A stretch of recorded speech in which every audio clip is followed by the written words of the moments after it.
Hello, my name is Dr. Paul Cottrell, and I'm doing this recording on November 29th.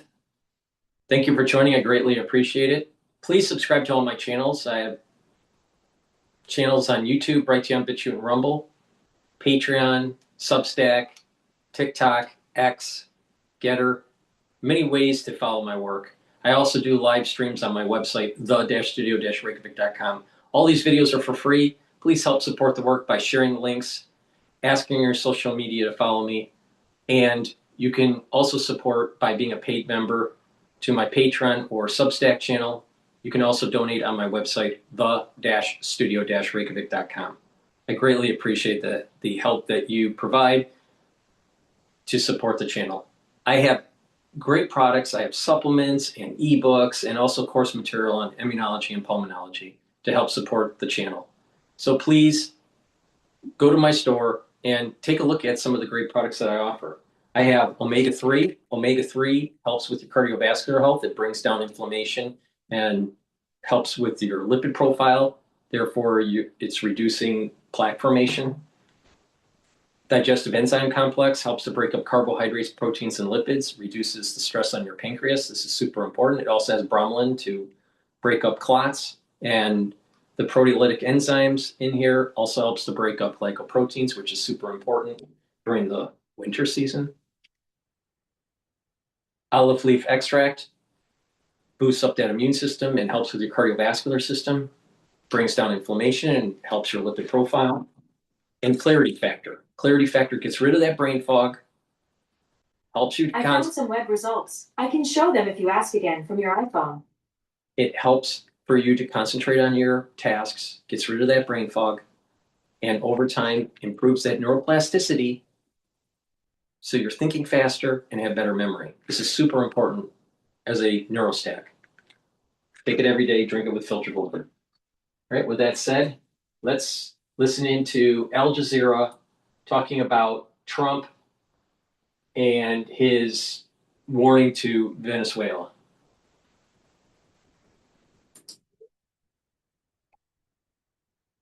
There's some breaking news out of the U.S. now, where President Donald Trump has just announced the closure of the airspace above Venezuela. My friend Rosalind Jordan joining us from Washington, D.C. He's announced this in a Truth Social post. Rosalind, tell us what he said and what all this means. Essentially, the post from the U.S. President Donald Trump says that this is a warning to airlines, to pilots, I assume both commercial and general aviation, drug dealers and human traffickers, that the U.S. is declaring the airspace over Venezuela. Of course, the U.S. is not in control of Venezuela, but the U.S. is considering the airspace closed until further notice. It does not say exactly how the U.S. is going to enforce this. What we have seen, but perhaps most famously in the case of the closure of the airspace over Iraq from the 1980s on until the wars that began in 2003, was that the U.S. military was charged with patrolling the airspace around the Iraqi borders in order to prevent any air traffic from crossing or going in and out of that country. We do not know if that is going to be the case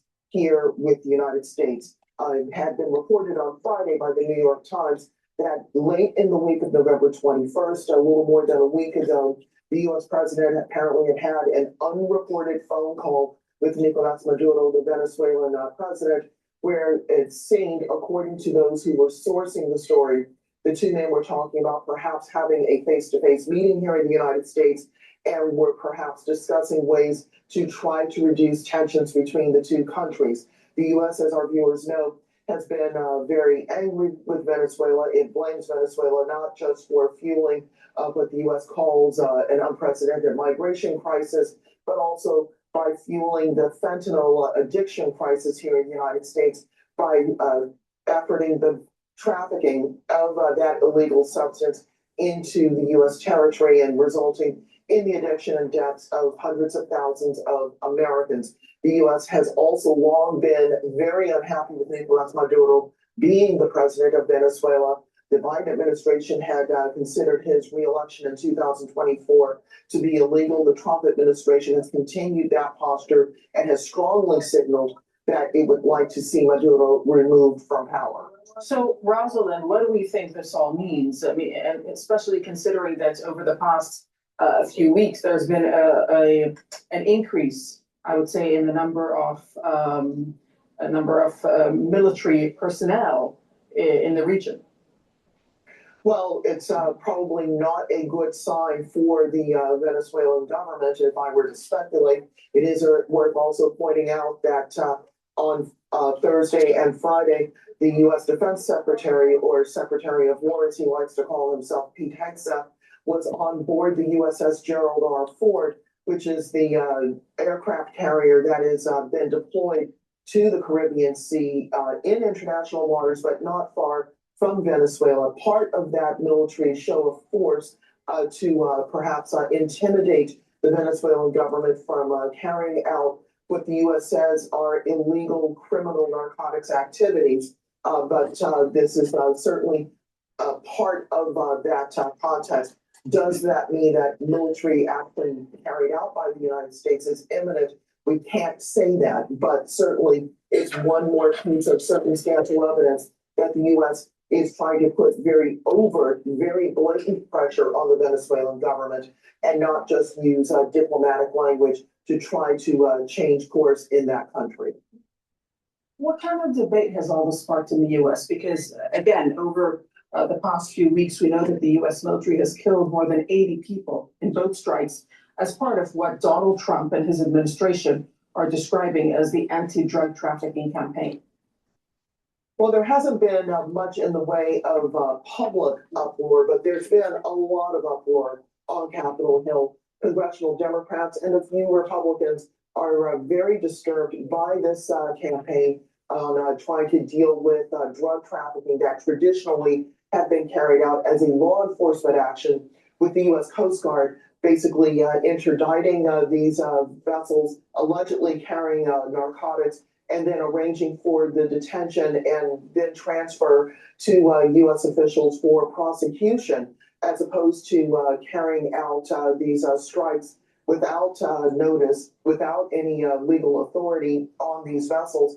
And in recent days, you've seen more people, especially on Capitol Hill, but also in the legal community, raising very serious questions about whether the U.S. is carrying out war crimes by basically targeting people without any due diligence, and basically acting as judge and jury rather than going through the long-established, decades-long process of arresting and then prosecuting people for criminal behavior. Rosalind, stand by for just a moment, because as you were saying, the U.S. has been rapidly increasing its military presence in the Caribbean. Since August, more than 10,000 American soldiers and fighter jets have been deployed near Venezuela. This is the largest deployment of U.S. forces in the region in decades. The U.S. Navy's largest aircraft carrier, the Gerald R. Ford, has arrived in the Southern Caribbean, and this is the largest ship of its kind in the world, with its own air wing of more than 75 fighter jets, helicopters, and early warning aircraft. And a Navy destroyer carrying guided missiles, helicopters, and Marines has also arrived in Trinidad and Tobago near Venezuela's coast. Venezuela has put its armed forces on high alert, deploying thousands of troops and a reported 5,000 Russian-made missiles across the country to counter the buildup. And now, what we hear in the past 30 minutes or so is the U.S. President Donald Trump announcing the closure of the airspace above Venezuela. Rosalind, was this expected at all? And do we know why now? It was not expected. We don't know why. We are trying to reach out to sources across the U.S. government to find out exactly what is happening. I should note that after he made that post about the U.S.'s closure of Venezuelan airspace, he has now posted about a completely unrelated topic, the ongoing issue of tariffs on goods being imported and sold into the United States. So we don't know if this is actual military action that is about to happen, or whether this is one of the statements that the president is prone to make as he very actively and very publicly carries out his foreign policy. This is not a government that does things in quiet negotiations in many summits in world capitals. This is a man who very much says what he believes ought to happen, and he goes right to the U.S. public and to the global public through his social media channel. Okay, Rosalind, we'll let you go for now. Thank you so much for that reporting from Washington, D.C. We'll speak to Al Jazeera's Latin America editor, Lucia Newman. Lucia, you're joining us from Santiago in Chile on the telephone. Can you tell us if you've seen any official reaction, first of all, from the Venezuelan government to this development?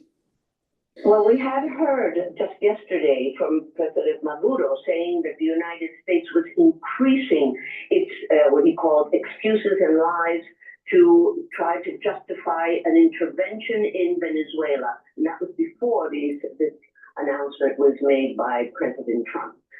But I can say that the Trump administration has been systematically increasing the pressure on the Maduro government, while at the same time we have been hearing or reading, I should say, about attempts by President Trump to have a phone conversation with Nicolás Maduro. This has not been confirmed, but it is being widely reported that this conversation did take place in order to have some kind of a face-to-face meeting.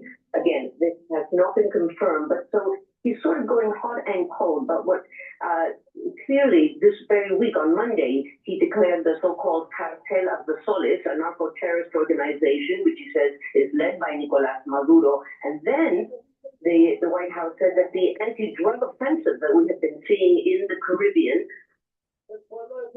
that this anti-drug offensive will begin on land. So that is certainly sending the message that there could be some kind of a military action within Venezuela itself. So how much of an escalation is this, Lucia? Sorry? How much of an escalation? How much of an escalation Well, is this? it is an escalation on of words and on paper, but we haven't seen an actual escalation that he would actually go so far. Now I'm speaking about the Pentagon and the administration, whether they would actually attack Venezuela, which is the fear that is being raised, obviously, from everyone in the region. When you tell airlines not to go to Venezuela, when you say that the airspace is now being closed, you're sending a very, very aggressive message. Whether this will play out is another matter altogether. But this has been going on now for a long, long time, and it's unclear whether the administration is willing to actually go into Venezuela or not. But it is supposed to put very, very strong pressure on Maduro, perhaps, and this is the speculation, perhaps to sit down and negotiate his withdrawal from power. And up until this point, any sign that this pressure that the U.S. government has been trying to put on Venezuela has worked? None whatsoever, none that we can certainly measure. They've said that they will not cave in to this kind of pressure. They've reached out to their closest allies, that is Russia and China, for help, but both have been rather lukewarm and certainly have not come out publicly to say that they would stand up and by Venezuela's side, especially militarily, if there were to be increased military action around and inside of Venezuela. Has Venezuela taken any sort of preparatory action in case this were to escalate? We know that the U.S. has amassed more than a dozen warships and thousands of troops in the region. They're branding their operation as an Operation Southern Spear. That's what they're calling it. What has Venezuela done to prepare? Venezuela has, from the very beginning, when this was not, when this was just a few U.S. boats and troops around the area shooting and destroying boats that were allegedly carrying drugs in the area, it began to mobilize its army. It began to mobilize ordinary people, teaching them how to be prepared for an invasion, that sort of thing, which we have seen in Venezuela over the decades. This is not new. And the real question is Venezuela really in a position to defend itself, were there to be military action from the United States? I'm sure they would resist. But the strategy, according to people who are in the know, both there and abroad, is that This is to tell the Venezuelan military that they should now withdraw their support for Maduro and that there will be no sanctions taken against them if they do that. This is what we have been hearing now for at least a month. This is for them to desert, basically, Nicolas Maduro and the upper echelons of the military forces of Venezuela so that there will be regime change. That seems to be really the end game. Okay, thank you. Lucia, we'll let you go for now. Thank you so much for that reporting from Santiago in Chile.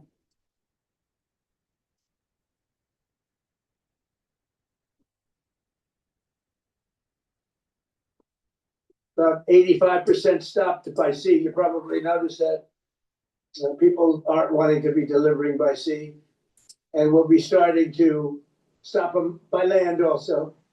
Please go to my store, the-studio-reykjavik.com. We're going to be going to Times News about Venezuela and the U.S. Navy.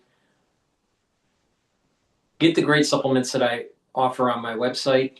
Get the lignans. Lignans will help your immune system and your endocrine system, bring down inflammation and soak up free radicals. Super important to slow down the aging process and to boost up that immune system. Ashwagandha root helps to control your cortisol levels and your blood glucose levels, helps with your cardiovascular system and your immune system. And turmeric brings down inflammation and soaks up free radicals. Super important for your immune system and cardiovascular system. And when you bring down inflammation regularly, you're also helping with your brain function because you're protecting your neurons and the integrity of the myelin sheath. Stack these together to get the max benefits. You can stack the turmeric, the lignans, and the ashwagandha together every day to boost up that immune system, help with your cardiovascular system, because you're bringing down inflammation at the vascular level, and also your brain function, because you're bringing down inflammation at the brain level. Now, take the turmeric, the lignans, and the ashwagandha together, and you repeat that on a regular basis, you're going to slow down the aging process. This is one of the key pillars to my anti-aging protocol. This works very well, especially during the winter season. So it's important to boost up that immune system and slow down the aging process. And you'll also notice that when you work out, you are recovering much quicker after your workout, especially if you're old. Another great supplement to take, and you can stack it with what I just mentioned, or take it separately, the heirloom barley. Heirloom barley will help to detoxify your body, bring down inflammation, and soak up free radicals through superoxide dismutase. This is a month's supply. Take it every day. And when you do that, you're helping your immune system, your cardiovascular system, even joint health, and brain function. Please go to my store, the-studio-reykjavik.com. Get the heirloom barley, slow down the aging process. Use discount 5, you get $5 off any order. You spend $100 or more, you get a free gift until supplies last. All right, let's listen in to Times News.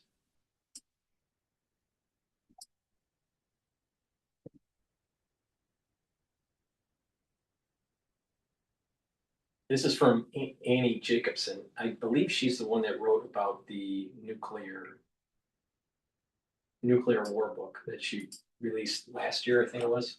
Time after a nuclear war, all present-day knowledge will be gone, including the knowledge that the enemy was not North Korea, Russia, America, China, Iran, or anyone else vilified as a nation or a group. That's Annie Jacobson, a journalist and the author of a fascinating but troubling book, Nuclear War: A Scenario. It was the nuclear weapons that were the enemy of all of us, all along. And that's from the final pages of Annie's book. And it's a book many of you have written to us about, in fact, not least because nuclear destruction has very much been thrust back into the spotlight, with Presidents Putin and Trump trading threats about restarting nuclear testing and whether they'll even renew the START disarmament treaty, which is about to expire. Annie's book is a stark reminder of just how real the threat of nuclear war remains. She walks us step by step through what would happen if a single intercontinental ballistic missile carrying a nuclear warhead were launched at the United States. and he took you through what this scenario and the fallout afterwards would look like in some terrifying detail. Welcome to The General and the Journalist. I'm Tom, and here's my conversation with Annie. So Annie, thank you so much for joining.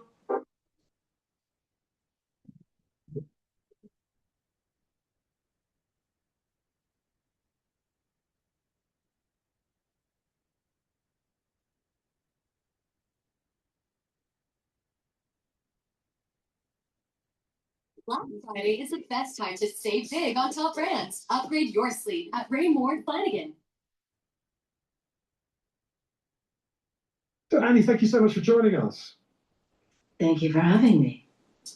So look, a bit about your book first, Nuclear War, a Scenario. It's been a huge hit from the moment it was published in 2024. It's been nominated for literary prizes left, right and centre.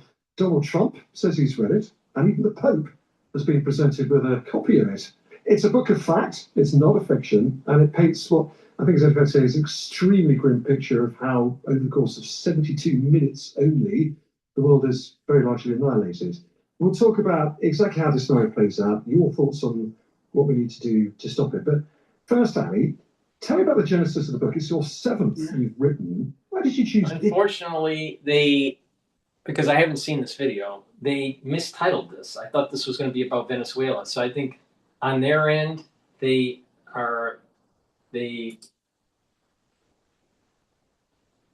made In the past 43 days, Democrats in they made an error here. So let's switch over to MS Now. I'll try to find the video from them. Intensifying retribution campaign against the list of targets that continues to grow.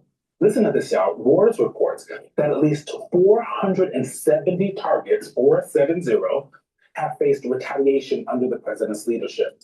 While some of those efforts have been derailed, like the dismissal of criminal charges against former FBI Director James Comey and New York Attorney General Letitia James, that's not stopping the president from going on the warpath to punish his perceived political enemies. This week, Trump's DOJ and FBI began investigating the 6 Democratic lawmakers he accused of, quote, seditious behavior after they urged military personnel to refuse illegal orders. The Pentagon is also investigating whether Senator Mark Kelly, a former Navy pilot, breached military law by participating in the lawmakers' message to service members. Despite the investigation against him, Senator Kelly is making it clear he's not backing down. Here's what he told Jimmy Kimmel this week. He's trying to get some fear out there. And fear can be contagious.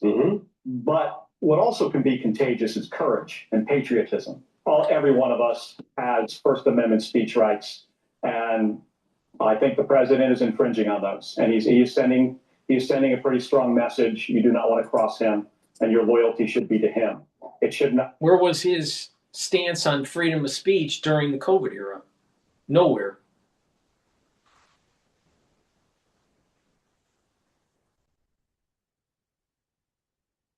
It should always be to the Constitution.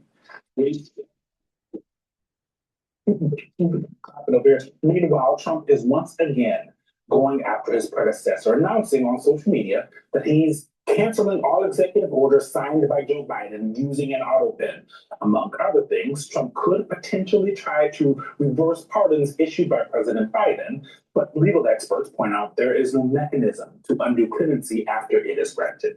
Joining us now, conservative lawyer George Conway. He's also president of Society for the Rule of Law and Political Magazine senior writer. Entrepreneur. He's also a former federal prosecutor. I want to start where I ended, which is President Trump saying that he's going every executive order and apparently pardon anything signed with the auto pen by Joe Biden. He's declaring gone.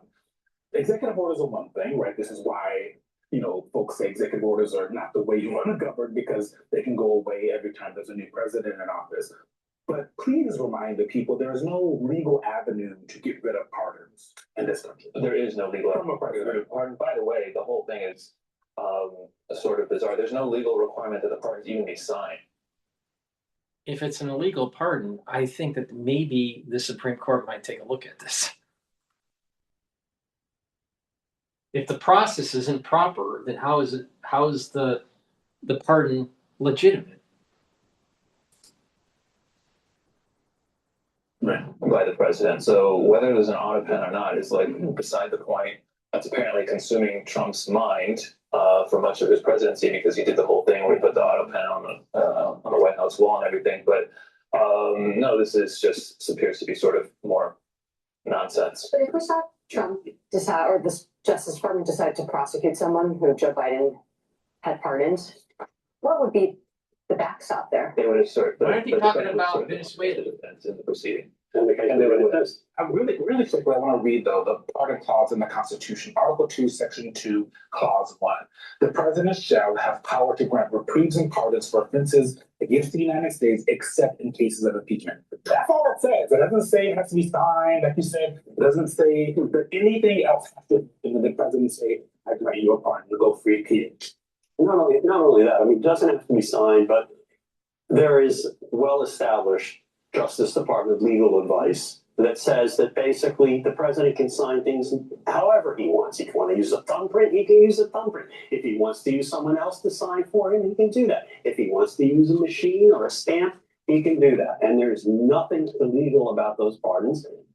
And they will be successfully invoked by defendants in court. Now, executive orders are a different thing because it doesn't matter. It doesn't matter how they were signed. Trump can just undo executive orders. He can just say, "I'm undoing all Sleepy Joe's executive orders, regardless of whether they signed by an auto pen." And so be it. That's what he's entitled to do that. Well, to your point, George, factcheck.org put something out. This is March of. Better question is, why are they supporting the pardon of Fauci? Why are they supporting some of the pardons of Biden? Why?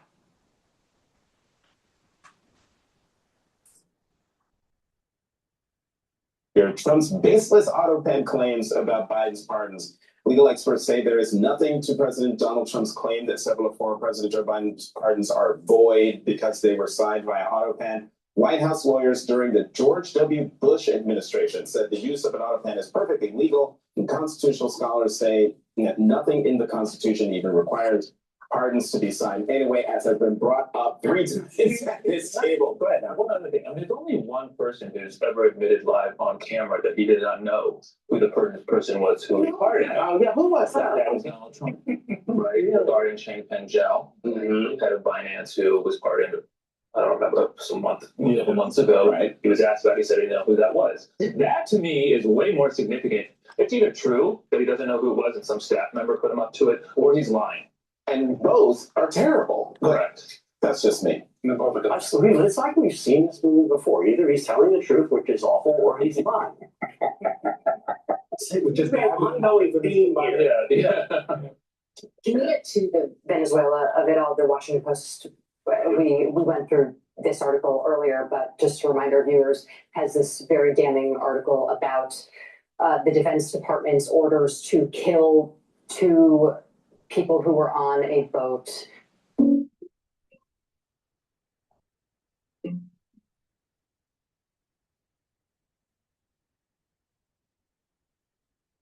People who were on a boat off of Venezuelan waters, off of the Venezuelan coast, who were not killed in an initial drone strike.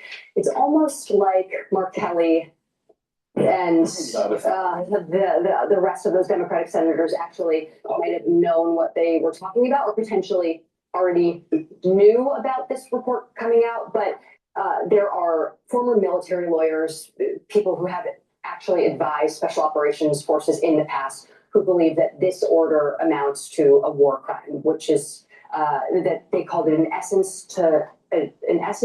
order to show no quarter. It actually isn't a war crime because there is no war. It's worse than a war crime because, first of all, the bombings in the first place were illegal because there is no war. Right. And these were not combatants. But even if these we know who they are. We still to this day do not know. Okay, they weren't, they weren't naval. It wasn't a naval vessel. It wasn't. There is no war between us and Venezuela.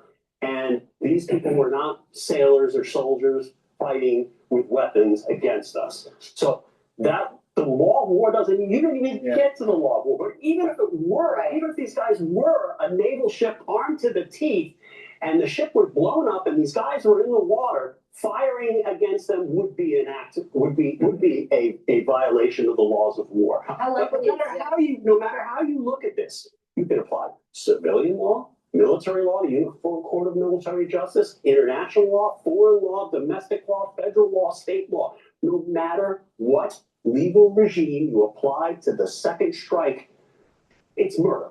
Period. It's not even. There's not even an argument. That's how outrageous this is. George, you named a lot of laws there. Just no matter what the legal framework is, it's murder. Right. And so I want to switch gears just a tiny bit because the president of the United States is awake. So wait, so they're defending Venezuela? I mean, this is the problem with the mainstream media. Do we want the drug running to get into the United States and harm our citizens? Now, there's supply and demand. You got to control the supply and you got to control the demand. You got to get these people off the drugs and you got to destroy the suppliers. It's that simple. All right? And we are in our opium wars now. Right? There were the opium wars that weakened China. Well, we're in the fentanyl wars and the other drug wars that are weakening the United States. And it's an existential threat to our existence. But you got a bunch of lawyers that are actually defending the policy of Venezuela. You have lawyers that are basically saying, well, wait a minute, this is an illegal war against Venezuela. Who cares if it's legal or not? Stop it. Stop Venezuela from conducting harm to the United States. Who cares? Is it an existential threat or not? Illegal war, not illegal war. What does it matter? It doesn't matter. You got a bunch of lawyers that really didn't design anything, make anything. They push paper, and they think that they're superior to the average person because they have a law degree. And now the reality of the situation is lawyers are lawyers because they didn't have the smarts or were afraid of blood, so they're not doctors. It's the same thing with economists. Economists, typically, they couldn't do well in physics, so they end up becoming economists. Lawyers are what's causing the country to having problems because they litigate everything, and all of a sudden they just let our borders more porous, let the illegals run rampant, our cities are in decline, but they followed the law. It's ridiculous. It's ridiculous. I have zero respect for lawyers.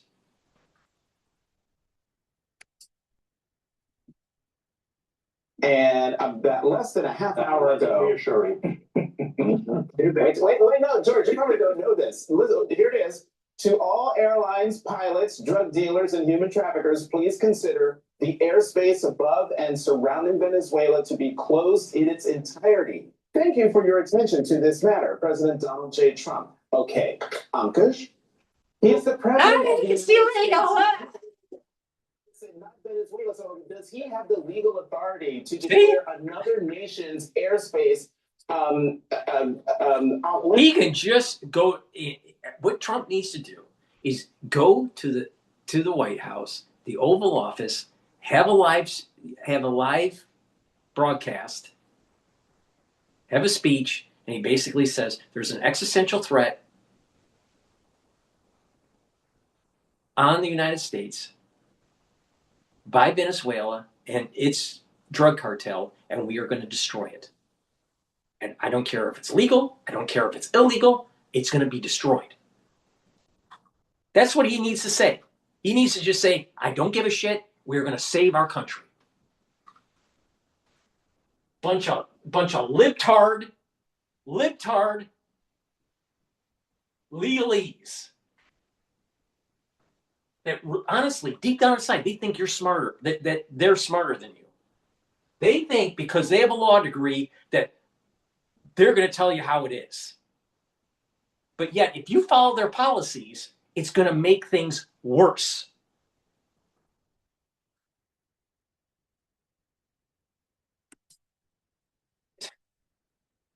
Why Truth Social? No, he doesn't. I actually think it's a little bit worse than that. If what he is saying is true and it's not walked back, and he intends to follow through on his message there, he's saying that our country is about to launch an illegal war. Right? So what? We're going to call it the war on Epstein. These are Messi's, the world's most versatile, fully waterproof shoes. That's cool, but I need shoes I can wear rain or shine, work and play. We're going to call it the war on Epstein. Wait. Knocking out Venezuela is going to stop, or at least heavily curtail, the drug running into the United States. And there's an opium war that's happening. It's new. And it's to weaken the United States, just like how the opium wars weaken China. But it's with fentanyl and other drugs. And sadly, Americans are buying into it. Sadly, Americans have the demand for this stupidity. And because of their addiction and because of their issues with their families and blah, blah, blah, blah, blah, they're literally making our country weaker.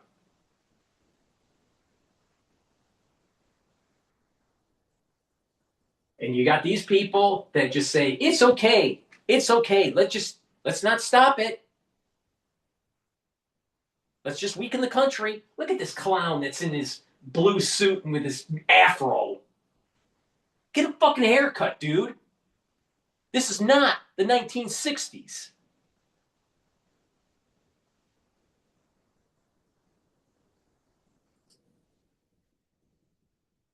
That a next administration, a potentially Democratic administration, would actually prosecute the people carrying out these murders? Okay, this is a very, very interesting and important question. Yeah. Trump can eliminate everyone's liability if he pardons everyone out the door. Okay, right? If he pardons everyone who's involved in these strikes, he can eliminate their liability under federal law. If he does not issue a pardon, then I think a lot of people are going to be pointing to LLC guidance that supposedly supports these strikes. That's what This is the classified memo that. So let me get this straight. So you have the Democratic Party that's basically saying, don't do this illegal, illegal activity that Donald Trump is asking you to do. Let the drugs keep on coming in and weaken the country. And when we lose our constitutional freedoms and our governance and our prowess economically, who do we turn to? Who do we say, you were at fault? Are they going to take responsibility of inaction? No, of course not. Trump is right. You kill the enemy and hell with the consequences. If there's an enemy, you kill him. You don't ask for forgiveness. You don't ask for permission. You just kill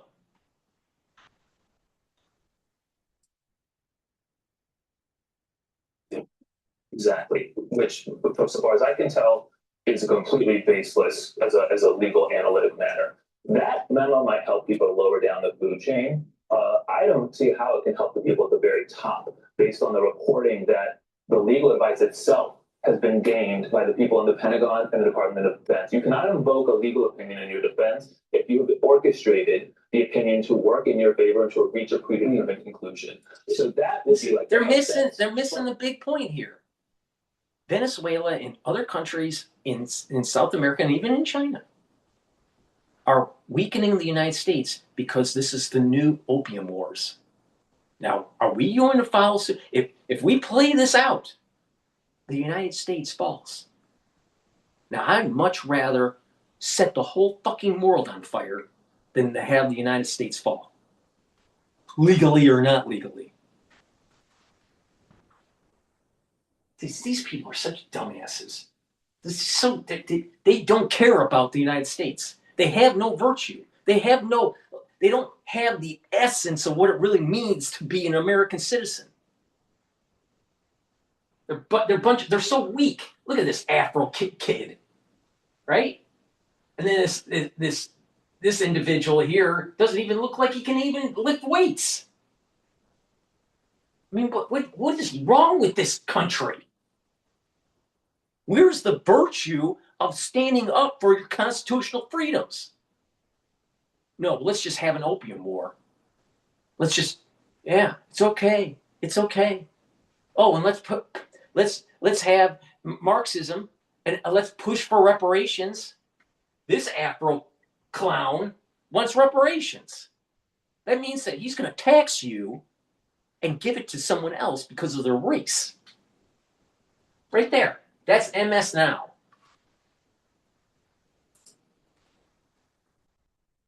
World and the most senior military commanders. Last but not least, even if we're in that federal pardon scenario, and nobody in the U.S. can do it, I think these people in office, particularly the most senior people, Hegseth and all, are really betting a lot that there will be no effort to enforce domestic laws by the South American countries whose citizens are being killed, or international law by international bodies. Those bets may be correct over the long haul, but what about all the deaths from the drugs that are coming into this country, clown? Look at this. Look at this. They don't say anything about the harm that they're doing to the United States. It's Orange Man is going to cause harm in South America. We gotta stand firm and just say Orange Man bad. See, they think they're so smart that they're stupid because in the end they will destroy America.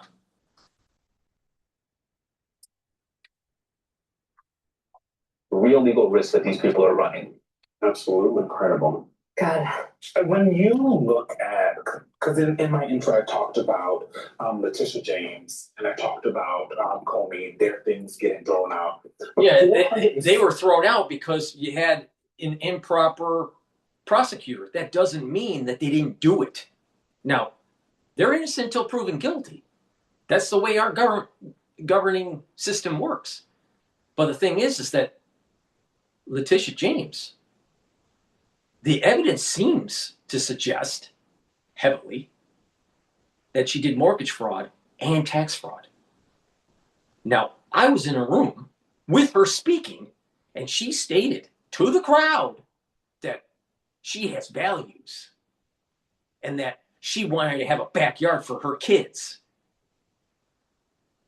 But she didn't deny that she didn't deny the mortgage fraud or the tax fraud. The point here is this. They're getting away with illegal activity that an average citizen wouldn't get away with. But because it's under the Trump administration, Orange Man bad all the time. So everything he does is bad. So he must be going after Letitia James because of just revenge. But who actually signed those mortgage papers? Who actually signed her taxes?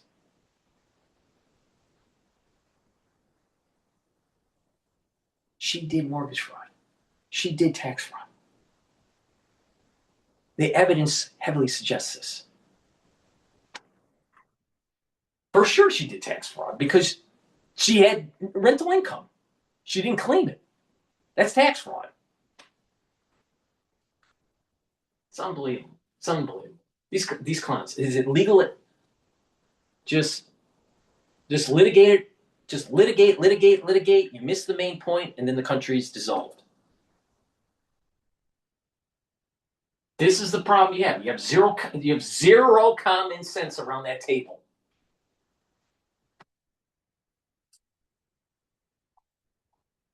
The people and entities who are being attacked. You know, there's been a retribution by the president of the United States. Never. Wait a minute. Letitia James, before she was even an attorney general, or district attorney, I guess it's DA. So district attorney, when she was running, what did she say? I'm going to go after Trump.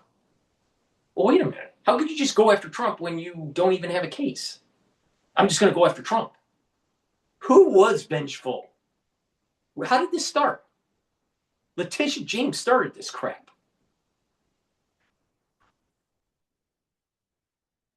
Industrial amnesia by the Afro. seen anything like this. And I think, we knew there was a lot, but having the reporting that gives us a number that we're month 10. What is it? Month 11, month 10 of this administration, and we're at 470 different iterations of retribution against his perceived political enemies or universities or whatever. Turkey Day Dixon was a biker compared to this. I mean, we've never seen anything like it. The list is going to grow. And basically, it's anybody who he thinks crosses him or that his minions think cross him, because they will do this to ease him. And then, oddly, there's a very much a focus on people who he thinks can't fight back. Or who thinks now, if George Conway was so right in his analysis here. Now you have to remember he's a lawyer, just another dumbass lawyer. But if he was so right, why did his wife leave him? Conway. Why? Oh, maybe there's an issue there. Maybe there's an issue.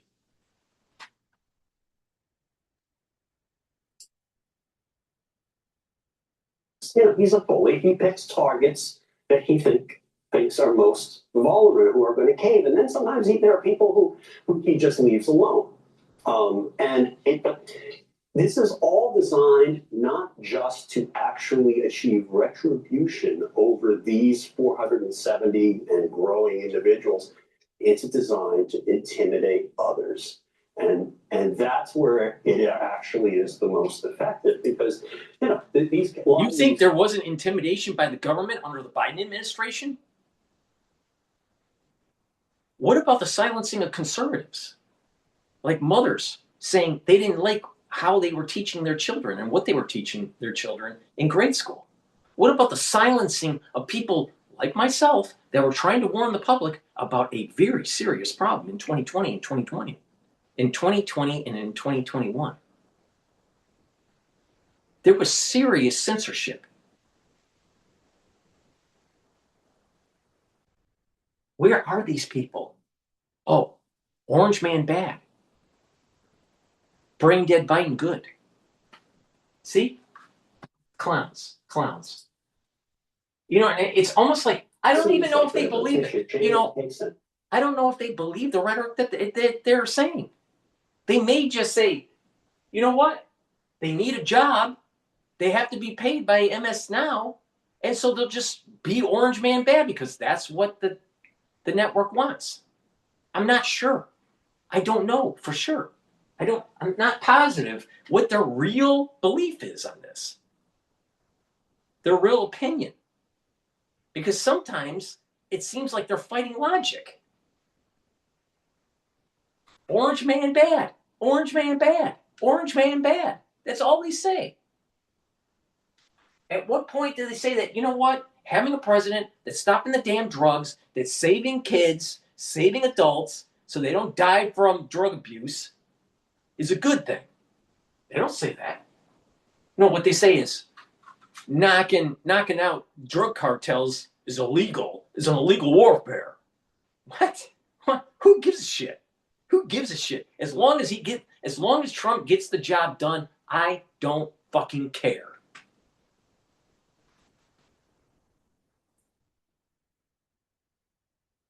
Comey case, they've been thrown out. They have zero chance of ultimate success. But people don't want to tangle with that. They don't want to go through that process. They don't want to go through even an investigative process. And that is one of the ways that, authoritarians like Trump try to suppress dissent. Wait, let's go back to the Ed Martin of it all, where he said in front of the camera that at the end of the day, we can't charge them or put them in jail. We're going to shame them. This is about the process of this, like you said.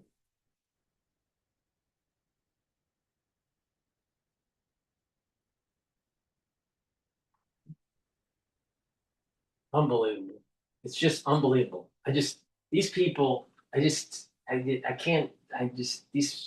These lawyers just drive me nuts.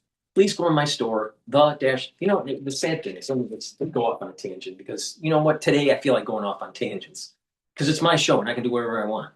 All right. So I'm noticing this also with the Harvard community. You know, you got a lot of lawyers there, but they orange man bad syndrome. They're not using logic. And the thing is that if you're going to have groupthink, you may lead to the country off the cliff. And there's times that you need leadership to save the republic. And we're at that point in time. Now, you have to have some guardrails. Can't totally go off the rails. You don't want a Caesar. But the thing is that you follow these intelligentsia types, they are going to destroy the country. Please go to my store, the-studio-reykjavik.com, and get the Myotrol. Myotrol will help you to build muscle and maintain muscle. When you get older, your gene expression starts to go down because of methylation. That's part of the aging process.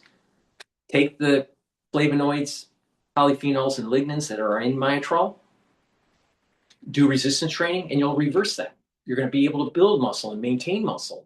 For males and females, it works great for individuals 40 years of age and older. If you're an athlete, younger or older, you will also benefit from Myotrol to gain strength.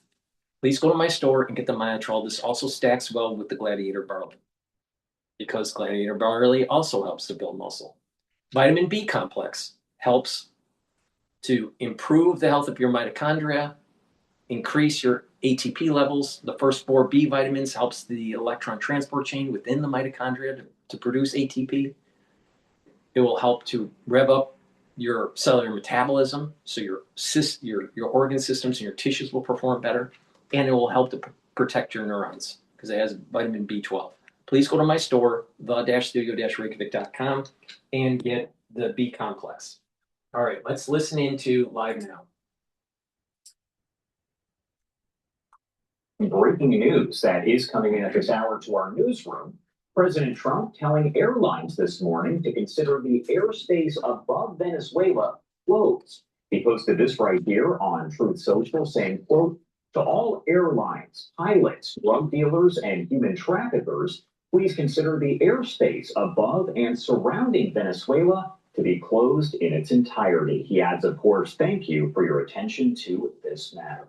The president's comments coming about a week after the Federal Aviation Administration, that's the FAA, warned airlines about flying over Venezuela. The FAA issuing a notice urging airlines to, quote, exercise caution due to the, quote, potentially hazardous situation in that region. Want to pop up one of the live images that we do have right here. This is a live look over the White House. Now, the FAA advisory in part read, quote, operators are advised to exercise caution when operating in the flight information region at all altitudes due to the worsening security situation and heightened military activity in or around Venezuela. It goes on to say, quote, threats could pose a potential risk to aircraft at all altitudes, including during overflight, the arrival and departure phases of flights and or airports and aircraft on the ground. Now, they also requested airlines to provide at least 72-hour advance notice to the FAA if they did plan to fly through that area. Some international airlines then canceled their flights to Venezuela following that warning. Direct flights from U.S. passenger and cargo carriers to Venezuela have been suspended since back in 2019, but Reuters does report that some airlines still fly over the country on their South American routes. I do want to pop up this video on your screen right here because all of the comments, of course, coming as we are getting different video and information here. President Trump and his administration stepping up their strikes on suspected drug cartels in and around Venezuela, saying those strikes are expected to continue. And some of this video here coming from President Trump and the Secretary of Defense and War, Pete Hegseth, releasing the video of several of these strikes. Now, several fatalities have been reported as well. A lot of information here, so we will make sure to keep you updated on Live Now from Fox. You're not a child, you're a man. So stop wearing so many layers to go outside. To get the Bearskin Tactical Hoodie 4.0, the 10-pocket. Please go to my store, the-studio-reykjavik.com, and get the peppermint, lavender, and tea tree or the citrus deodorants. These deodorants will help to make you smell good. You use it as a daily deodorant, but it'll also help to detoxify your body. And when you do that, that's helping your immune system and your endocrine system. You can use this for males and for females. Use it every day. It's dual purpose. It's made from essential oils from the Himalayas. It's very high quality, extremely high quality. Get a couple bars for your household. Please help support the work and get the deodorants. It's dual purpose, very high quality. And the zeolite. Zeolite binds to heavy metals, toxins, and chemicals. You take 3 small drops underneath your tongue, drink it with filtered water, take it every day, and it's going to bind to them and allow you to urinate those toxins and chemicals and heavy metals out in about 6 to 8 hours. Do that every day, and you're going to be improving your immune system and your endocrine system. Detoxifying your body is going to help for your body to get into homeostasis and slow down the aging process. And take Boomer Boost. Boomer Boost has 68 nutrients, has a very comprehensive compound profile here. You can read the label more closely on my website, but this is a month supply. It will help with your brain function and your musculature, improve your energy levels, and speed up your metabolism. Super important. Help with your cardiovascular health. Take it every day. You'll notice the effects of this within 72 hours. You're going to have a steady burn of energy. You're going to have more vitality. You're going to be more active. And you're going to be able to concentrate better. And you're going to get rid of that brain fog. And you'll be sleeping better. This is very powerful. And if you stack this with my overall core anti-aging protocol, you get added benefits. This is very powerful just by taking it by itself. You can also stack this with the heirloom barley or the gladiator barley. This will help to control your blood glucose levels, your A1C levels, super important. Do some resistance training, drink filtered water. The stack that you should take this with to get that core protocol, take the multivitamin and the probiotic as the foundation. The first pillar, Max 35 or cleanse to boost up the immune system. C60, strong antioxidant, is the second pillar. The third pillar, turmeric, ashwagandha, and lignans to boost up the immune system and help with your cardiovascular system. And Boomer Boost, rev up that energy level and your metabolism, but you get the added benefits of brain function, musculature, cardiovascular health.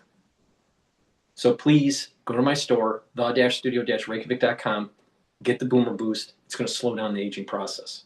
When you do that, you'll be healthier. Use discount 5 and you get $5 off any order. If you spend $100 or more, you get a free gift. And you like free gifts, right? All right.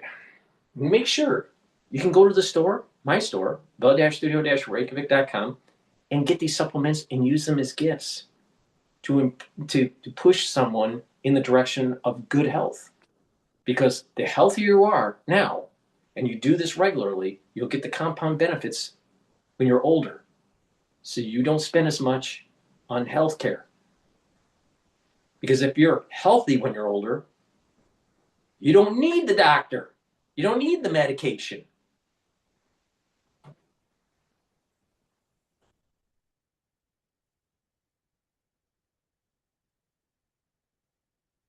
Earlier this month, the Department of War announced the beginning of Operation Southern Spear. Our Washington correspondent Luis Martinez breaks down what the military operation means for the region and the United States. Operation Southern Spear is now the largest military buildup of the U.S. military in the Western Hemisphere since the Cuban Missile Crisis in 1962. In short, Operation Southern Spear is a joint military task force whose mission is to defend the homeland and to remove narco-terrorist threats from the region. The president has made clear that America is going to secure our interests in the Western Hemisphere. And the center of that is dismantling narco-terrorism, drug trafficking, and criminal cartels from our southern border all the way on down to the tip of South America. We are going to make sure that the American people are safe and protected. from transnational organized crime, Venezuela, Iran. To understand Operation Southern Spear, we must look at the numbers behind illegal drug trafficking into the United States. For example, it's estimated that every year some 650 metric tons of cocaine is smuggled into the United States. And another tragic number is that every year for the past 5 years, some 80,000 Americans have died due to illegal drug consumption in the United States. That's 80,000 Americans per year for the past 5 years. And to put it into context, during the war on terror, less than 10,000 Americans died over a span of 20 years during 2 wars, Iraq and Afghanistan. So 80,000 deaths per year due to illegal drug trafficking is significant and a tragic number. Now, here we have the main players of illegal drug trafficking into the United States in the region. We have Colombia, which is the world's largest cocaine producer. And then we have Venezuela. 1/3 of the drugs produced in Colombia are shipped through Venezuela to Mexico and then smuggled across the southern border. The other 2/3 of cocaine production are smuggled through the eastern Pacific of Colombia and Ecuador into Mexico and then across the southern border into the United States. The Cartel del Soles is the cartel that runs Venezuela. And as we've seen with all of these drug trafficking vessels, these narcoterrorism vessels that are leaving Venezuela and Venezuelan waters, they are shipping massive amounts of deadly narcotics into the United States. And so all of these actions represent a direct threat to the lives and safety of the American people. And so the defense of the War Department's Operation Southern Spear is the commitment of this administration to use lethal force to stop criminal terrorist cartel from threatening American lives in Venezuela and beyond. The U.S. government has designated the Cartel de los Soles, a cartel of the Suns, as a foreign terrorist organization. Now, the cartel takes its name due to the sun insignia that Venezuelan generals wear on their uniform. And this cartel is formed by Venezuelan top officials. We have the leader of that cartel, Nicolás Maduro Moros, who is right now the illegitimate president of Venezuela. And he has a $50 million bounty on his head due to an indictment that the Biden administration placed on Maduro for drug trafficking. We also have Vladimir Padrino Lopez, the head of the Venezuelan military, with a $15 million reward or bounty leading to his capture. And of course, also Riobal Cabello, the Minister of Interior. These are just some of the few top Venezuelan officials that lead this Cartel de los Soles. Maduro, the U.S. designated him the leader of this war terrorist organization. Why do you want to talk to him? He's the leader. But we can save lives. If we can do things the easy way, that's fine. And if we have to do it the hard way, that's fine too. What's your reaction?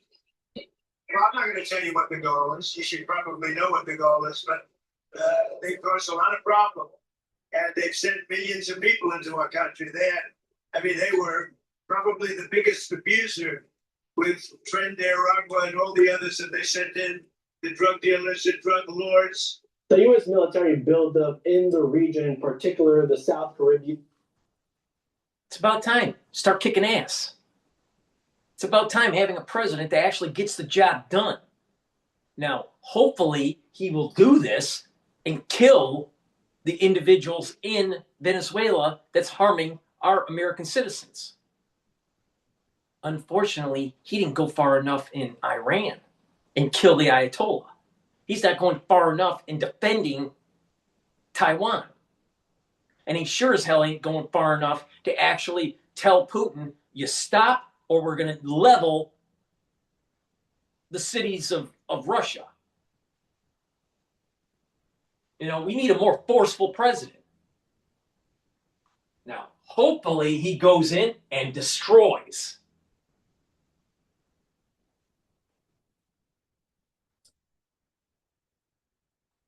He began over 2 months ago, but it was during the month of November that the USS Gerald R. Ford, the US's largest and most advanced aircraft carrier, arrived in the region of operation of Southern Command. Now, this aircraft carrier holds a total of 4,500 sailors and military personnel aboard. And it also has the capacity to have over 75 aircrafts in that carrier to launch strikes. And these are including F-18s and F-35s. And of course, it's also very important to note that an aircraft carrier doesn't just travel by itself. It has 3 escorting destroyers. These are 3 destroyers that are missile-guided destroyers. Now, having an aircraft carrier in the region signals that the U.S. military wants to have the ability, the capacity to have sustained military operations, as an aircraft carrier serves as a refueling platform for aircraft that are going on missions during a sustained period of time. A decision about what you want to do next up as well. I understand you don't want to take your hand. Is there anything you're ready to rule out at this point? Are you ruling out U.S. troops on the ground? No, I don't rule out that. I don't rule out anything. You just have to take care of Venezuela. They dumped hundreds of thousands of people into our country from prisons. I'm not in love with the people running Venezuela. I love Venezuela. I love the people of Venezuela. But what they've done to this country. Another important military asset that the U.S. has placed in the South Caribbean Sea is the USS Iwo Jima. This is an amphibious assault ship that has the capacity to hold over 1,000 sailors operating the ship, but it also has right now on board 2,200 Marines. And these are not normal Marines. These are Marines that are part of the Marine Expeditionary Unit. Only 3 are active in the world. 1 of them has now been deployed to the South Caribbean Sea. The USS Iwo Jima has a landing platform with the capacity of carrying over 35 aircrafts, and these are helicopters, Osprey ships, and even F-35s that can land vertically. Now, also, the USS Iwo Jima doesn't travel by itself. It has 2 other escorting ships on an amphibious readiness group, and these other 2 other ships have the capacity for landing platforms to then have the Marine Expeditionary Unit, those 2,200 Marines, land with equipment from land, air, and sea into any territory and clear the way for further military operations. It is impressive how a movement of solidarity is rising everywhere in support of the victorious effort of the indestructible people of Venezuela in the face of these threats. It's amazing that AI voice to translate. You know, the reality of the situation is, I hope, I pray that Trump is victorious and destroys the Venezuelan political regime and stops the drug running. It's time that we have a president that says, you know what? South America is our backyard, and we're going to clean it up.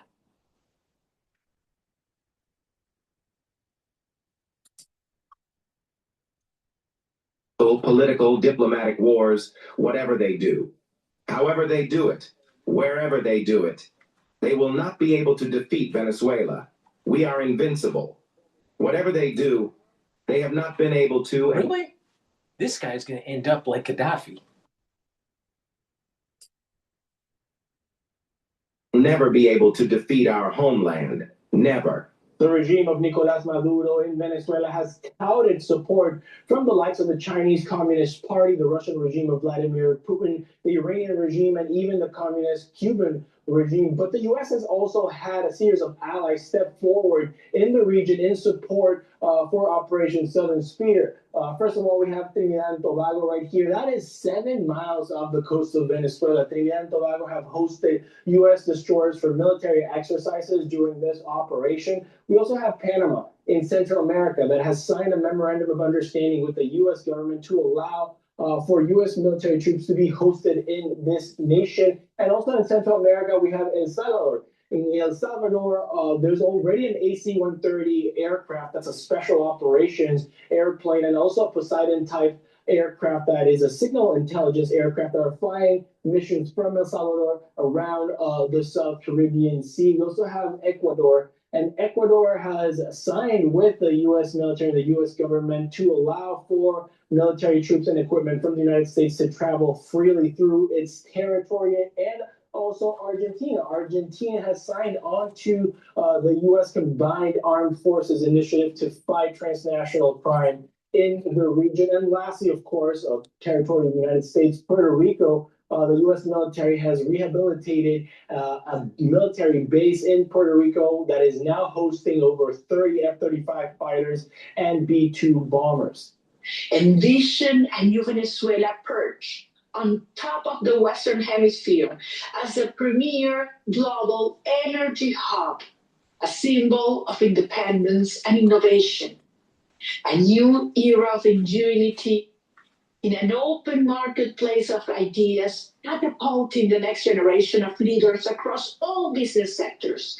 From the regime of Nicolás Maduro in Venezuela, the writing is on the wall. There is regional support for Operation Southern Spear. There is a legitimately elected opposition government in Venezuela waiting to take power if the narco-terrorist threat is removed. And the U.S. has mobilized all the military equipment and assets into the region to decisively and effectively remove the narco-terrorist threat and defend the homeland. Reporting from Washington, D.C., Luis Eduardo Martinez, NTD News.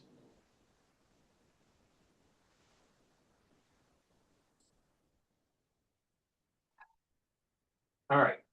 What I want to do is listen in to, I want to play, let's listen into CNN about small businesses. Before we do that, please go to my store, the-studio-reykjavik.com, and get the collagen. Collagen will help with your skin, your nails, your hair. Also, your musculature, your bone density, your joint health, and cartilage. It's dual purpose.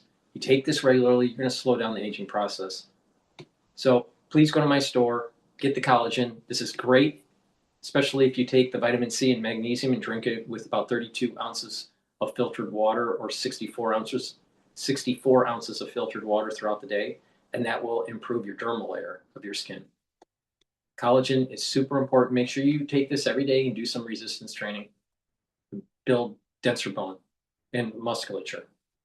Please go to my store, use discount 5. You get $5 off any order. All right, let's listen into CNN here. At 6 a.m. on Black Friday. So be the first to snag Lowe's doorbuster deals and your choice offers before they're gone. Get more holiday for less. November 5th, 2020. Gifts, decorations. You know what? How will we afford the holidays? I'm going to pivot to a different video. This happened 2 weeks ago. Venezuela attacks the wrong U.S. aircraft carrier. All right? This was published 2 weeks ago. But I think this is going to be interesting in the context of what's going to happen very shortly, where Venezuela is going to be completely destroyed. Watch.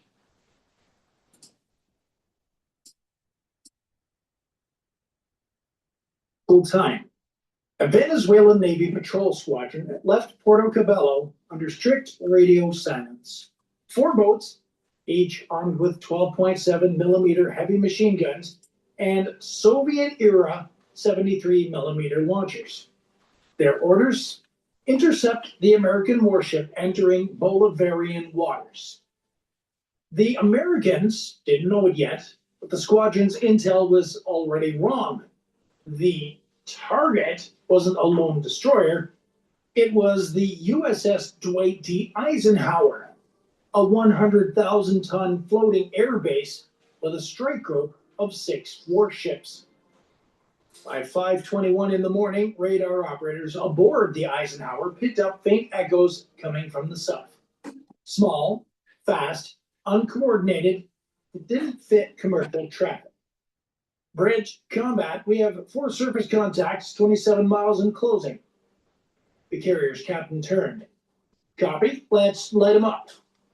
Within seconds, the USS Gravely and the USS Mason adjusted course, forming a defensive wedge ahead of the carrier. The escort pattern tightened. The Phalanx Sea Whiz turrets rotated to standby. Every sailor on the deck knew this formation meant one thing: possible hostile approach. The Venezuelan lead boat, Naiguata 23, pushed its throttle past 40 knots. Its captain thought they were chasing an American destroyer running solo. His radar tech didn't notice the massive radar signature behind it, the carrier itself. At 5:48 in the morning, the Venezuelan squadron broke radio silence. You are entering Bolivarian waters. Alter course immediately. No response, just static from the carrier. 3 minutes later, the boats crossed into visual range. And that is exactly when every sailor on the Naiguata 23 realized their mistake. They weren't staring at a destroyer. They were facing a U.S. aircraft carrier, backed by a fully armed strike group already locked onto their position. The Venezuelan boats didn't just stumble into any American ship. Nope. They had sailed straight toward one of the most lethal formations afloat, a U.S. Navy carrier strike group. At the center, the Dwight D. Eisenhower call sign Ike, nuclear-powered, 4.5 acres of armored deck, and carrying nearly 70 aircraft. To her crew, she's a floating city. To anyone dumb enough to challenge her, she's a storm from hell wrapped in steel. Flanking her, 2 Arleigh Burke-class destroyers, the Gravely and the Mason, each one bristling with over 90 vertical launch cells, housing everything from Tomahawk cruise missiles to Sea Sparrow interceptors. On the outer ring, a Ticonderoga-class cruiser, Philippine Sea, running Overwatch, tracking everything within 250 miles. Above them, 2 MH-60R Seahawk helicopters sweeping the surface, their tipping sonars pinging, and their infrared cameras scanning for fast movers. The carrier's Combat Information Center links all of it together. Radar, sonar, satellite feed, all into one picture the size of an ocean. When those Venezuelan boats appeared, every ship in the group saw them at once. The system tagged them Skunk Alpha 1 through 4. Unknown surface contacts, course north, speed 42 knots.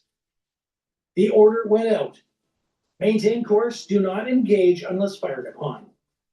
It's a simple rule, one built on experience. The U.S. Navy doesn't blink first.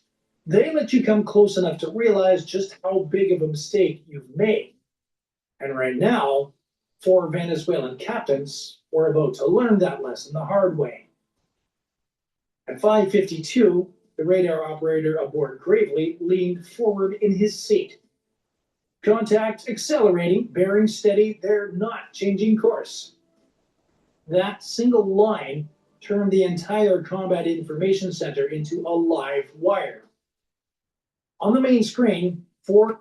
This Black Friday gift cleans your retainer at the touch of a button. No more brushing or tablets. Over 4 years ago, our team of engineers knew there had to be a quicker, easier.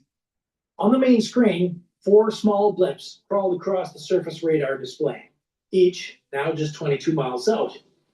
They weren't moving like smugglers. Smugglers will do everything they can to avoid detection. These boats were charging straight in, hard. The captain of the Gravely made the call. Broadcast on Maritime Emergency Channel.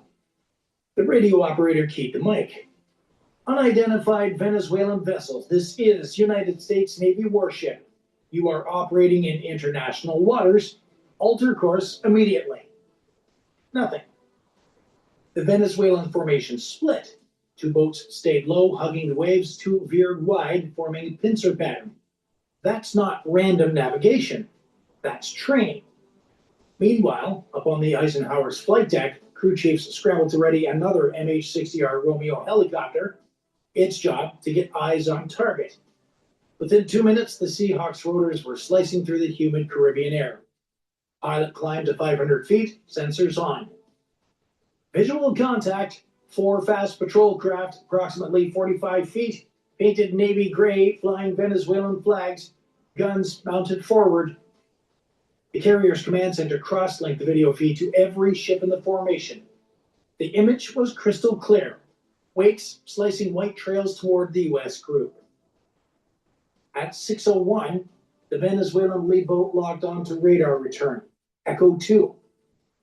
Their intel sheet said that Echo 2 was a U.S. destroyer operating without carrier escort. A perfect target for a warning run. The idea was simple. Buzz close, fire a few warning bursts, film the standoff, and feed the footage straight to state media. Caracas wanted proof that their Navy could push back the Americans. But their data was 2 days old. Echo 2 wasn't alone anymore. Overnight, the carrier strike group had shifted position. The radar Echo they were chasing wasn't a destroyer. It was the USS Dwight D. Eisenhower, the flagship herself. From the Naiguata 23's bridge, the American silhouette rising over the horizon looked wrong. Too large, too flat, too tall. The radar cross-section filled the entire scope. Their captain hesitated, thinking it was two ships side by side. Then the reflection of aircraft elevators and tower lights confirmed it. They were staring at an aircraft carrier. By now, the U.S. strike group had gone to full alert. Gravely and Mason shifted positions to block the small craft. Choppers maintained overhead eyes, and inside the Eisenhower's Combat Direction Center, every sensor was locked on to the Venezuelan formation. The Venezuelans, still trying to complete their demonstration, fired 2 short bursts into the water, not aimed just for show. But to a U.S. carrier on high alert, muzzle flashes are no joke. Gravely's fire control radar locked on instantly. Target tracking came the call. The Venezuelan boats suddenly found themselves lit up by multiple weapon systems. Alarms screamed inside their cabins, missile lock tones they'd never heard before. In less than a minute, they realized what had gone wrong. They hadn't scared an American warship. They'd threatened a nuclear-powered carrier strike group with live weapons on standby. The Venezuelan commander shouted over the radio, voice shaking, "Cease approach, disengage!" But it was already too late for calm words. The American response had already begun to unfold. 6:03. The carrier's Combat Direction Center went red. Not flashing lights, not sirens, just a calm professional voice. Condition 1, weapons release authorized for self-defense. On the destroyer Gravely, sailors manned the 5-inch gun. The Phalanx Sea Whiz turret rotated, tracking the fast boats automatically. Its barrel spinning at 4,500 rounds per minute, ready to shred anything that crossed the line. A single flick of a switch and the Caribbean would light up like the 4th of July. Above, the Seahawk helicopter dropped to 200 feet, holding a position over the approaching patrols. Its sensor operator could see men aboard the Naiguata 23, bandanas, helmets, fingers tight on their triggers. Then came a tone in the Seahawk's headset. Fire control radar from the Venezuelan boat had locked onto the Gravely. That was the final trigger. "Bridge, we are painted," the pilot said. "Copy, maintain eyes, do not engage unless fired upon." Inside the Eisenhower, the tactical action officer ran through the rules of engagement checklist. U.S. policy was crystal clear. Do not start a fight, but finish it fast if it does start. A tense minute passed. For more than 20 years, Finest Call has worked diligently to create a line of premium cocktail mixers that bartenders A tense minute passed. Every gunner, every radar operator, every sailor just waited. The Venezuelan boats slowed, just barely, mind you. Then one boat accelerated again, skimming the surface at 45 knots straight toward the Gravely's bow. "Standby countermeasures," came the call. Chaff pods armed, laser designators warmed up.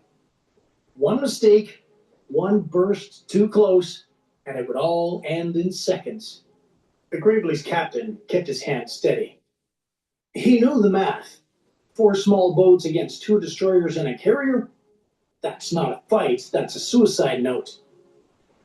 At 6:06, the Seahawk reported, "One vessel has broken formation, turning away." Then another. Then the radar paints began fading, one by one. The standoff was breaking, slowly, but not peacefully. The American guns stayed hot. The radios stayed cold. Because everyone on deck knew just because they were turning now doesn't mean it's over. 6:07. One of the Venezuelan boats, hull number 23, swung wide, looping back toward the carrier's southern flank.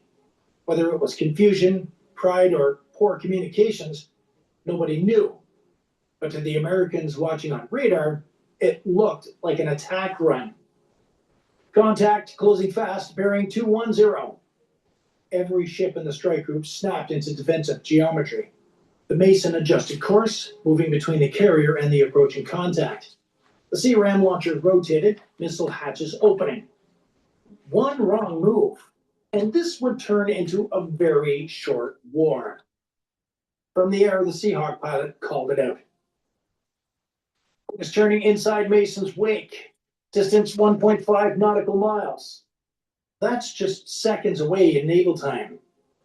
Inside the Mason's Combat Information Center, the tactical watch officer's voice was calm but firm. If that boat crosses 1,000 yards, engage with a warning burst. Copy, 1,000-yard line. As the Venezuelan craft raced closer, Mason fired 2 green flares, standard U.S. Navy sign for turn away now. No response. Then the Venezuelan boat's gunner made a mistake that almost triggered everything. He racked the charging handle on his deck gun. Just one sound, metal against metal, picked up by the Seahawk's camera microphone. Muzzle movement confirmed, the pilot called out. Target within 900 yards. Gravely's captain raised his hand. Hold fire just a second longer. At 6:08, the Venezuelan boat suddenly veered hard to port, engines whining as it peeled away, throwing up white spray. The other boats followed, formation broken. Then word came over comms. Contacts retreating, all units stand down weapons, maintain tracking. It had been a minute from a gunfight neither side wanted, but both were seconds away from starting. By 7 o'clock, the sea was empty again. No Venezuelan boats in sight, no engine echoes on sonar. The strike group held course, speed 20 knots, heading north. But the fight wasn't over. It was just moving to another battlefield, the political one. 2 hours later, Venezuelan state media released a short, grainy video. It showed their patrol boats racing across open water, overlaid with the narration claiming they had repelled an American incursion. In Washington, the Pentagon wasted no time. They published satellite images and full radar logs proving that the U.S. group had been operating inside international waters more than 80 miles from Venezuelan territory. The Navy called it reckless brinkmanship. Caracas called it sovereign defense. Both sides were technically right and completely unwilling to back down. Diplomats scrambled behind the scenes to cool things off. No shots fired, no injuries, just a near miss. But inside the fleet, sailors knew the truth. The difference between a near miss and a war can be as small as a misunderstood radio call or one nervous finger on a trigger. By the next day, the Eisenhower strike group quietly shifted farther north. The Venezuelan boats returned to port under radio silence. Both nations moved on publicly. But everyone at sea knew this wouldn't be the last close call in these waters. People think warships can see everything. Are you wearing 7 layers and still freezing your man nipples? You need the new 340 GSM military-grade bearskin. People think warships can see everything. In reality, the ocean still hides mistakes better than any battlefield on Earth. At night or in low light.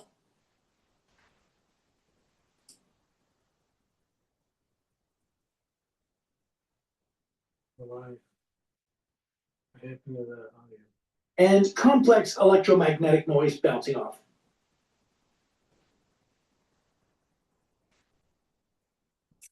Your target suddenly isn't what you think it is. That's what happened here. Venezuelan patrol crews were using shore-fed radar data, not live ship sensors. Their coordinates came from a static grid that didn't account for the carrier group's overnight repositioning. Patrol into a full-blown confrontation. And when governments mix politics with poor situational awareness, things get dangerous fast. Naval officers call it threat mirroring, each side interpreting the other's move as aggression, even when it's just self-defense. The truth? Modern navies rely on human judgment just as much as technology. And one misread radar echo or one misheard transmission can spiral into international crisis before anyone even says the word fire. The official reports later called it a routine encounter. The sailors who were there called it something else, closest they come to firing live rounds outside of wartime. Looking back, it's hard not to wonder how thin that line really is. One flare, one wrong radar lock, one commander losing his nerve. That's all it takes to turn a tense standoff into headlines nobody wants to write. At sea, there is no replay button. Once you commit, you live with the outcome. So here's the question for you. You're on the bridge. The alarms are screaming. There's 4 fast boats tearing straight towards your ship at 40 knots. Do you hold fire and risk getting hit, or do you squeeze the trigger first? Drop your answer below. I want to see how you would call that one. Thanks for watching this episode. If you enjoyed it, please hit that like button, share it with a friend who loves naval stories, and don't forget to subscribe so you never miss a debrief whenever the next close call hits the ocean. And hey, if you want to go a step further and support the channel directly, please join the fleet. You'll get loyalty badges, priority replies, and you'll help us bring more true maritime stories to the surface.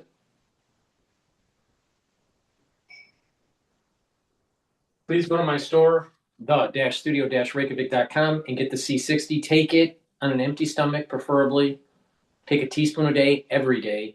This is going to soak up free radicals and slow down the aging process. It's 1,000 times more potent than vitamin C. You can get it in extra virgin olive oil, MCT coconut oil, or avocado oil. You can get it in a 2-ounce, a 4-ounce, or an 8-ounce configuration. It's going to soak up free radicals, help the health of your mitochondria. You'll have more energy. You'll have less stress in the cell.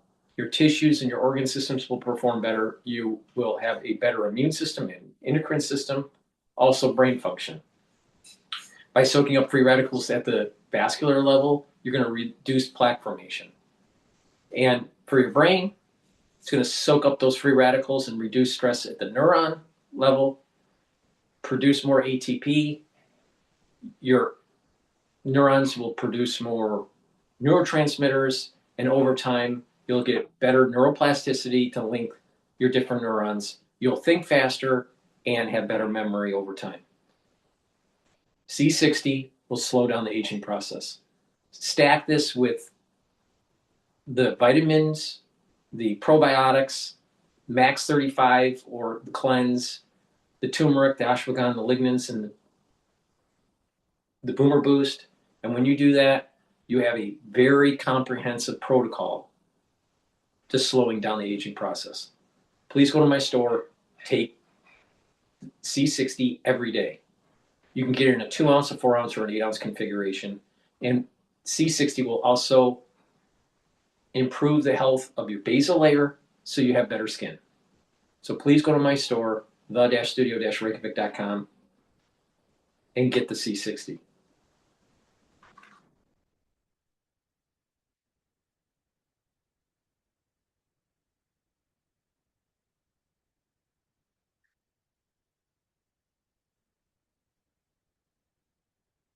I think it's a good idea for regime change to happen in Venezuela because the Venezuelan people have already spoken on this issue. It would be good for the region, it would be good for Venezuelans, and there's very little popular support to this criminal organization operating at the top.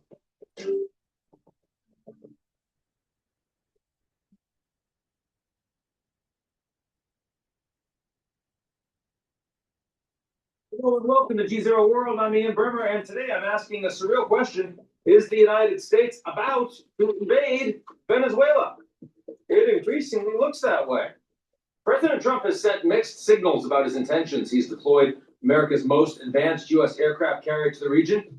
And he's receiving near daily briefings with military options ranging from strikes on government facilities to special operations raids. He has said Venezuelan President Maduro's days are numbered, but also that Maduro wants to talk. Maduro, for his part, has called for peace, going so far as to butcher the lines of a famous John Lennon song, Acapella. Be my land of people. Joining me to try to make sense of all this, except for that last part, a man who has served two very different administrations, as U.S. ambassador to Venezuela under both President Trump and President Biden, James Stewart. But first, a word from the folks who help us keep the lights on. Funding for G0 World is provided by our lead sponsor, Prologis, and by Cox, a family of businesses. Bombers fly sorties to intimidate the Latin American strongman accused by Washington of trafficking drugs and rigging elections. There's talk of U.S. troops going in to remove him. I'm not talking about Venezuela today. I'm talking about Panama in 1989. Fellow citizens, last night I ordered U.S. military forces to Panama. No president takes such action lightly. For decades, Panamanian President Manuel Noriega was a paid CIA asset, and he was a useful intermediary for covert U.S. operations across Latin America. But by the late 1980s, he had become a liability, deeply involved in cocaine trafficking, money laundering, and after annulling an election he clearly lost, please go to my store, the-studio-reykjavik.com, and get the drops. You can get them in honey and lemon, in blueberry, and also in cherry flavor. Get a few bags for your household.